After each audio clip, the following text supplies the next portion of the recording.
kaj obenem podaljšuje dolžino in kakovost življenja? Zagotavlja boljše zdravje in dobro počutje. Povečuje produktivnost in zaslužek. Povečuje kreativnost in inovativnost. Izboljšuje zaposljivost in fleksibilnost na trgu dela. Zmanjšuje stopnjo kriminala in neenakosti. Povečuje državljansko angažiranost in socialno kohezijo. Povečuje zaupanje vase in druge, toleranco in empatijo.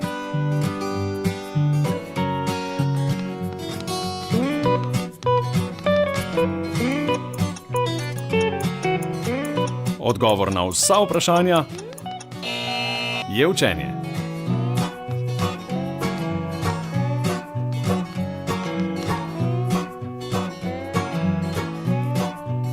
Tisti z znanjem dokazano živijo dlje in kvalitetneje, so bolj zaposljivi in bolj fleksibilni na trgu dela, bolj zaupajo sebi in drugim in bolj dejavno sodelujejo v razvijanju lokalnega okolja. So bolj odgovorni do sebe in drugih. Učenje je povsem normalen del vsakdanjika in ključni del vseh tvojih odnosov od rojstva do smrti. Vsako učenje dokazano vpliva na osebno, poslovno in družbeno življenje. Zato je vsako učenje učenje za življenje. Učenje ti pomaga, da neizogibne izzive in konflikte v življenju rešuješ na inteligenten in miroljuben način. Učenje pa je tudi človekova pravica in tvoja lastna odgovornost. Zdaj se pa zmigaj učiti.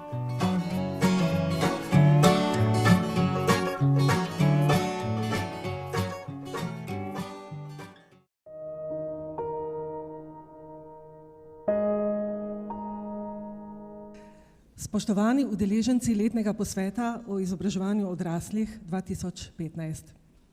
Lepo pozdravljena ministrica dr. Maja Makovec Brenčič, vsi drugi visoki predstavniki Ministrstva za izobraževanje, znanost in šport in vseh ministrstev, ki ste z nami povezani, drugi visoki gostje in seveda vsi mi udeleženci od blizu in še posebej tisti od daleč.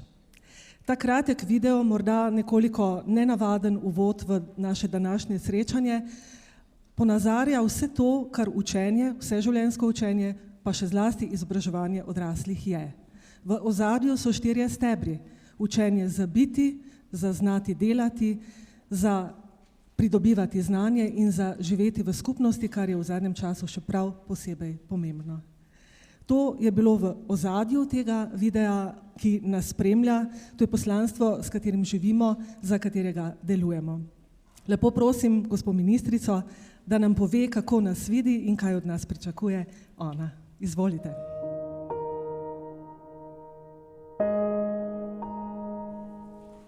Spoštovane in spoštovani, prav en lep in prijazen pozdrav vsem skupaj, seveda še posebej predstavnikom ministrstvom, medresornih sodelovanj, direktorjev, direktoricam, strokovnim sodelavcem, vsem vam, ki se ukvarjate z izobraževanjem odraslih vse povsod po Sloveniji, Andragoškemu centru Slovenije, hvala za to organizacijo in zbir, Centru za poklicno izobraževanje in seveda vsem tudi iz razvojnih zavodov in drugih organizacij, ki sobivate, poganjate, razvijate sodelovanje na področju izobraževanja odraslih in širše tudi vseživljenjskega učenja. Vem, da ste z nami tudi predstavniki nevladnih organizacij, kar mislim, da daje še posebno noto temu, kako skrbno in odgovorno moramo ravnati prav na tem področju. Seveda pa brez dobrih predavateljev ni dobrih zbirov, zato hvala vsem, ki ste pripravili tudi današnje prispevke. Kako vidimo na ministrstvu tovrstna srečanja? Zagotovo kot enega pomembnejših zbirov na tem področju. Vem, da prihajate z vseh koncev Slovenije, vem tudi, da pravzaprav vsako leto skrbno tudi zbirate sredstva in seveda podporo temu, da vas je čim več z nami. Mislim, da je pravzaprav ta zbir tisti, kjer si predvsem lahko delimo številna izkustva, kjer pogledamo v razvojno analitično podlago, ki smo jo zagotovili, ustvarili, razvili v zadnjem obdobju, kjer pravzaprav iščemo tudi skupni jezik, kako naprej. In prav tako vidim današnji zbir skupaj z vami. Zakaj je ta morda še toliko bolj pomemben širše? Preprosto zato, ker je izobraževanje, učenje, kar smo lepo videli tudi v tem video nagovoru, nekaj, kar je pravzaprav del vsakdana, našega sobivanja, tudi našega razumevanja. Pravzaprav lahko rečemo kar še širše, da je vseživljenjsko učenje postalo kar način življenja. Morda to še premalokrat poudarimo in tudi v tem vidim sporočilo današnjih in siceršnjih pogovorov tudi na področju izobraževanja odraslih. Pravzaprav s tem postavljamo sebi ogledalo, postavljamo refleksijo in seveda s tem tudi odgovornosti za razvoj tega področja vnaprej. In vem, da boste tudi danes kar marsikaj rekli o tem, zato naj poudarim, da tudi na ministrstvu vidimo posebno težo temu področju in seveda njegovemu razvoju tudi v prihodnje. Tisto, kar seveda nas pravzaprav nenehno tudi vzpodbuja v to, so dejansko tudi vsi procesi v sodobni družbi. Ti izzivajo posameznika za soočanje pravzaprav z veliko novega, z marsičem, česar si tudi v ne krajši, ne daljni preteklosti nismo nikoli predstavljali. In zato je predvsem tisto, kar se mi zdi ključno, da si sporočimo znova in znova, prenos znanj, sobivanje znanj in tudi ustvarjanje novih znanj. In vemo, da seveda ta niso dobro prenosljiva, če zato ne razvijamo tudi primernih metod, načinov in seveda predvsem ljudi, ki ste nosilci prenosa znanj.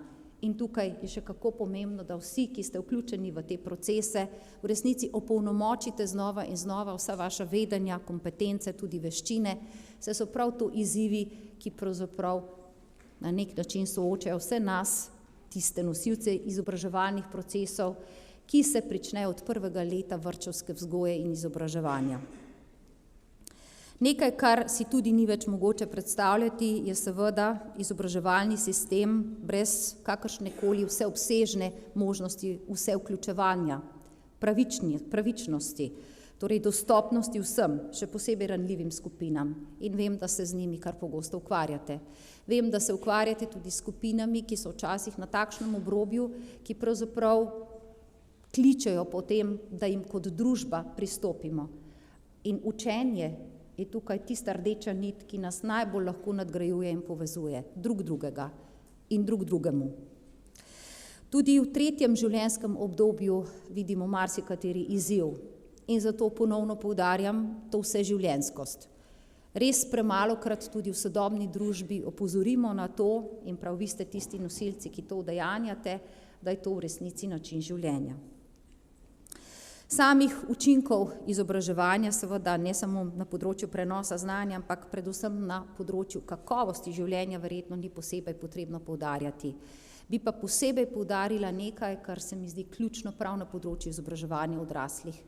To je pestrost vseh oblik in načinov dajanja, sodelovanja, ustvarjanja učenja, a hkrati tudi sledenja standardom kakovosti. Mislim, da je to tisto, kar mora pravzaprav povezovati današnje in vse prihodnje zbire. Standardi kakovosti so seveda tisti, ki lahko vsem nam potem tudi dolgoročno in trajno zagotovijo, da imamo ne le ustrezne podlage v nadaljnjih korakih razvoja, ampak predvsem, da smo odgovorni do tega, kar podajamo, načina, kako podajamo in seveda tudi krepitve dosežkov vseh tistih, ki jim to znanje in krepitev kompetenc in veščin skušamo omogočiti. Pomen, ki ga sodobne družbe pripisujejo temu področju, se kažejo seveda tudi v usmeritvah evropskega okvira. Naj tudi povem, da sem bila v ponedeljek na posebnem zbiru Sveta ministrov za izobraževanje, kjer smo se predvsem pogovarjali o migracijah, o aktualni temi, seveda posledično integracijah. Integracija je tudi nekaj, kar nas seveda velikokrat sooča na različne načine prav na področju izobraževanja odraslih in tukaj se bomo lotili vrste izzivov vsi skupaj z Evropo, vsaka država se s tem seveda sooča na svoj način. In tukaj bo pomembna tudi vaša vloga v prihodnje. Družbenih izzivov, tokov, sprememb seveda ne moramo ustavljati. preprosto se moramo z njimi soočati in zato tudi ta evropski okvir, to je strategijo Evrope 2020 in programa izobraževanja in usposabljanja 2020 vidim kot nek skupen okvir, ki ga bomo polnili seveda zato, da bomo lahko to vseživljenjskost tudi na področju izobraževanja odraslih krepili predvsem za prehod in prenos na trg dela, za vključevanje v družbo in seveda hkrati tudi za sprejemanje medkulturalnosti, ki je danes še posebej pomembna tema. V ospredju je sicer v tem okviru 6 prednostnih področij, gotovo jih poznate, ampak naj jih vendarle omenim, ker so ključna in močno povezana tudi z strateškimi usmeritvami mandata tega ministrstva oziroma tega obdobja, ki smo si ga zadali kot nekaj seveda strateških prioritet. Ustrezne in visoke kakovostne spretnosti in kompetence. Zakaj? Za zaposljivost, za inovativnost, za aktivno državljanstvo in seveda s poudarkom na rezultatih. Vključujoče izobraževanje, enakost, nediskriminacija, spodbujanje državljanskih kompetenc. S tem so morda prav sedaj soočeni še toliko bolj. Odprto in inovativno izobraževanje in usposabljanje, vključno s popolnim sprejemanjem digitalne dobe. Tehnološke kompetence postajajo vse bolj pomembne. Trdna podpora izobraževalcem, torej vam, tistim, ki vas je še posebej potrebno opolnomočiti in zato bomo tudi razvijali ustrezne tako imenovane kohezijske projekte, ki bodo lahko krepili tudi vaše usposabljanja in seveda nadaljnji razvoj za pridobivanje in dajanje dobrih učnih okolij in seveda tudi samega učenja. Preglednost in priznavanje spretnosti ter kvalifikacij, predvsem za omogočanje mobilnosti in seveda spet dobrih podpornih okolij za učenje in delo. In seveda trajnostne naložbe, uspešnost in učinkovitost sistemov. Mislim, da se lahko pohvalimo v Sloveniji vendarle z dobrim sistemom izobraževanja odraslih, da pa seveda lahko še dokrepimo kakšnega od področij znotraj tega, pa seveda vemo, da imamo stalen izziv. Za uresničevanje evropskega programa so države seveda imenovale tudi posebne komisije, naj omenim nacionalne koordinatorje, ki tesno sodelujete tudi z Evropsko komisijo in seveda izvajate, skrbite tudi za projekte, ki so povezani z nacionalnimi prioritetami. No in seveda tukaj bi se še posebej zahvalila prav Andragoškemu centru Slovenije in seveda vsem strokovnjakom, ki v tem sodelujete. Mislim, da je ta naloga bila zelo aktivno in tudi v resnici uspešno upravljena in tukaj imamo povezljivosti v seveda novih izzivih Evrope 2020 še kako kot tiste, ki so rdeča nit in seveda tudi namen sodelovanja v prihodnje. Hkrati seveda moramo vsi skupaj ustvariti dobro podporno okolje. Naj povem, da na ministrstvu nekako soočamo 3 strateške prioritete v tem obdobju. Ena je odprtost šolskega izobraževalnega prostora in tudi prostora izobraževanja odraslih, pa ne samo lokalna, povezljiva, sodelovalna, ampak tudi mednarodna. Drugo področje je področje seveda kakovosti, odličnosti kakovosti, doseganja standardov kakovosti, zagotavljanja in ugotavljanja kakovosti na vseh področjih. In tretja je seveda povezovanje z gospodarstvom, prenos znanja, o katerem pravzaprav vi govorite in soustvarjate vsak dan, preprosto zato, ker polnomočite ljudi, jih seveda jim omogočate, da so bolj zaposljivi in da so hkrati seveda bolj kompetentni tako v življenju, v družbi, kot seveda na trgu dela. No, zato si bomo tudi na ministrstvu namenili več prostora, predvsem za krepitev in razvoj splošnih in poklicnih kompetenc. Večji poudarek bomo dali tudi računalniškemu opismenjevanju. Nadaljevali procese neformalnega, torej vrednotenja neformalno pridobljenega znanja in svetovanja odraslim in pa pozornost namenili tudi mobilnosti kadrov, predvsem pa usposabljanju tistih, ki usposabljate oziroma izobražujete. Seveda, tukaj pa moramo biti odprti do vseh skupin, tudi že prej omenjenih ranljivih skupin, tudi tistih, ki seveda včasih preprosto ne najdejo že prve osnovne informacije o tem, kje se lahko doizobražujejo, kje lahko krepijo svoje kompetence ali pridobivajo nove veščine. Dovolite, da še omenim nekaj zelo pomembnih podlag, ki se jih zelo veselimo tudi v presoji razvoja našega področja, torej področja izobraževanja odraslih naprej. Kot veste, smo se odločili medresorsko sodelovati v pomembni raziskavi PIAK. PIAK je raziskava, ki nam bo v letu 2016, tam nekje v pričetku julija, prinesla zelo pomembno vedenje o tem, pravzaprav nam bo dalo ogledalo o tem, kako kompetentni smo, če zelo poenostavljeno povedam, seveda v primerjavi z državami okoli nas in seveda tistimi, ki so v raziskavo vstopili. Gre ne samo za splošne kompetence, kot so različne vrste pismenosti, ampak seveda tudi za nadgrajene kompetence, kot je recimo ravno tehnološka kompetenca, ki jo ima vsak posameznik v sebi. Mislim, da je bilo upravljenih preko 4000 intervjujev na terenu z obsežnim delom, torej večurnim sodelovanjem z anketirancem in od tega si res obetamo veliko, predvsem na področju izobraževanja odraslih. Mislim, da je tukaj ena od tistih podlag, ki jo bomo tudi skrbno uporabljali v vseh razvojnih korakih naprej. Prav tako smo se na ministrstvu odločili, da na evropski in širši svetovni ravni stopimo v tako imenovano analizo veščin. Gre za OECD-jevo metodologijo Skills Strategy, ki jo bomo ravno tako izvajali medresorsko, torej skupaj z vsemi povezanimi ministrstvi, še posebej ministrstvom za delo, kjer sicer tudi odlično sodelujemo prav na tem področju. Zakaj smo se odločili za to?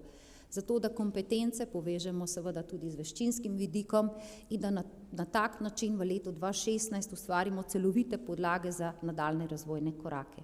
Mislim, da je to analitično ogrodje tisto, ki nam bo v resnici pripomoglo v korakanju naprej, predvsem pa v oblikovanju takih programov in vsebin, ki bodo res ključne za ljudi, ki jih izobražujemo in usposabljamo v Sloveniji. No in vse to vam bo zagotovo tudi v pomoč v nadaljevanju pri vaših strategijah razvoja, pri vaših aktivnostih, ne samo kar se tiče izvajanja programov, ampak seveda tudi dodatnih vrstah opolnomočenja vseh vas in seveda tistih, ki jih izobražujete. Seveda, da pa lahko vendarle nadaljujemo tudi po formalni normativni plati, se zavedamo, da je potrebno izvajanje zadanih ciljev tudi v kontekstu Evrope 2020 in seveda resolucijo o nacionalnem programu izobraževanja odraslih do leta 2020 pristopati tudi k sistemskim spremembam. Pripravljamo zato nekatere spremembe pravilnikov, predvsem pa se osredotočamo na zagotavljanje kakovosti, torej na tiste standarde, ki jih moramo seveda vsi skupaj izvajati zato, da bomo dosegli tako stabilnejše podporno okolje, kot seveda tudi učinkovitejše rezultate. Spoštovani in spoštovani, naj vendarle zaključim stavkom, ki sem ga že povedala. Vseživljenjsko učenje je način življenja in izobraževanje odraslih ima v tem izjemno pomembno vlogo. Zato bomo to področje na ministrstvu tako razvojno, kot seveda sistemsko, kot formalno močno podpirali tudi vnaprej. Kar pa je ob tem pomembno, pa je seveda odprt dialog z vsemi vami. Zato vas že danes vabim, da stopimo skupaj. Hvala.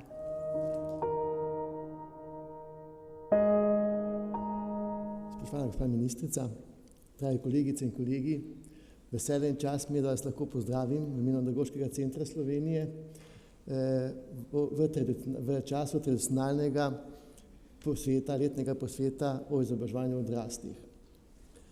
Andragoški center Slovenije ima v svoji viziji in nalogah ključno nalogo predvsem celovit razvoj sistema izobraževanja odraslih na vseh področjih v Sloveniji.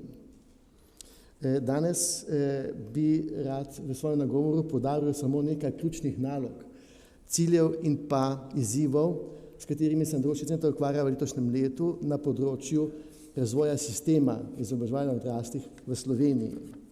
Naj omenim predvsem naslednje. Priprava strokovnih podlag za spremembo zakona o izobraževanju odraslih. Potem sodelovanje v sistemskih razvojnih nalogah na pripravi strokovnih podlag za javno mrežo na področju izobraževanja odraslih. Prenovo normativov na področju financiranja izobraževanja odraslih. Sodelovanje in priprava stalnega okvira sistema zagotavljanja in evalviranja kakovosti na področju vzgoje in izobraževanja. Sodelovanje pri razvoju konceptov in modelov na področju svetovanja odraslim in pa seveda nadgradnja in razvoj posameznih elementov nacionalnega sistema ugotavljanja in vrednotenja neformalno pridobljenih znanj in spretnosti odraslih. Na tem področju vidim ključni izziv, predvsem v tem, da vzpostavimo ustrezno sistemsko umestitev javne službe in pa javne mreže na področju izobraževanja odraslih in da sistemsko, stabilno in dolgoročno vzpostavimo financiranje programov in dejavnosti na področju izobraževanja odraslih, za katere se bo država odločila, da so temeljne pravice odraslih na področju izobraževanja in učenja. Ocenjujem, da kljub restriktivnim pogojem dela v zadnjih nekaj letih Andragoški center uspešno upravlja svoje poslanstvo in naloge in pa cilje in uspešno sledimo ciljem, vsem ključnim ciljem na področju razvoja, zapisanih tako v nacionalnih kot v evropskih strateških dokumentih. Kljub temu ugotavljamo, da nam nekateri kazalniki padajo, kot je recimo kazalnik vključenosti v vseživljenjsko učenje, odrasli v vseživljenjsko učenje, vendar sem prepričan, da bomo temu namenili še posebno pozornost v novi perspektivi, kot je že, se navežem na ministrico, že napovedala, da bo ta raziskava PIAK in pa seveda temeljne kompetence ključ za nadaljne, pa osnova, temelj za nadaljne strateško načrtovanje razvojnih nalog na področju izobraževanja odraslih. Vsekakor lahko rečemo, da smo tik pred začetkom nove razvojne perspektive. Čakajo nas novi izzivi, novi cilji, ki bomo lahko dosegli le skupaj, vsi ključni deležniki, partnerji na vseh nivojih, vseh ravneh in pa seveda medsektorsko, tako kot smo tudi zastavili v naši resoluciji izobraževanja odraslih v Sloveniji. In seveda pričakujem, da boste vsi, ki ste se danes udeležili tega našega posveta,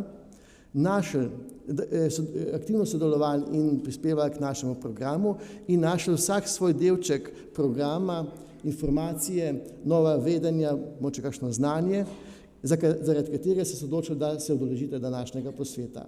Želim si skupaj prijetno bivanje in pa seveda prijetno delo. Hvala lepa.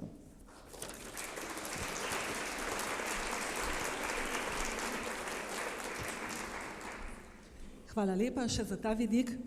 Seveda si bomo na začetku tudi pogledali, kdo smo, koliko nas je, odkot prihajamo. Tako da prosim za statistiko.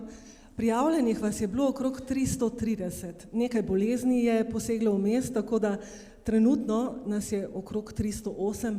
To, da ženske tako zelo prevladujemo, se najbolje vidi na WC-ju, žal.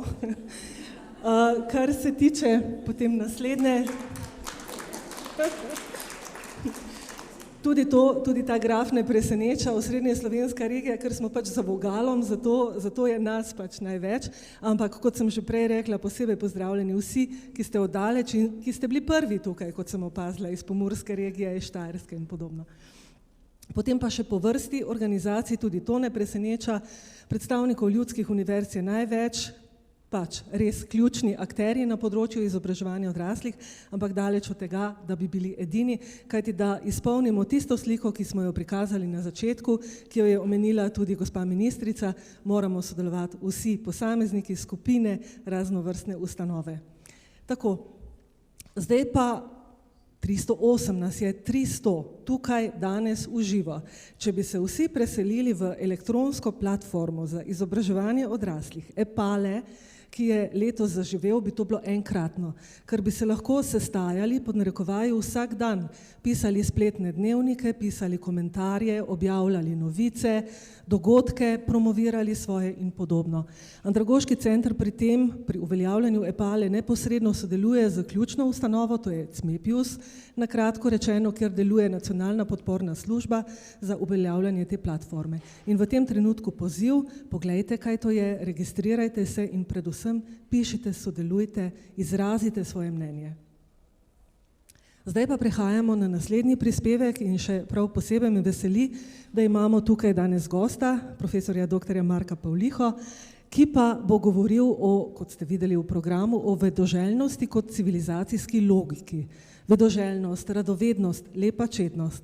Vidimo jo na teh slikah, nekaj smo jih izbrali, zato da jo pokažemo. Nekam malo jo je in pri našem delu se včasih ukvarjamo s tem, da jo spodbujamo, včasih s tem, da jo tešimo. Koliko časa imamo za to, kajti radovednost je pogoj za to, da pridobiš znanje, da pridobiš spretnosti.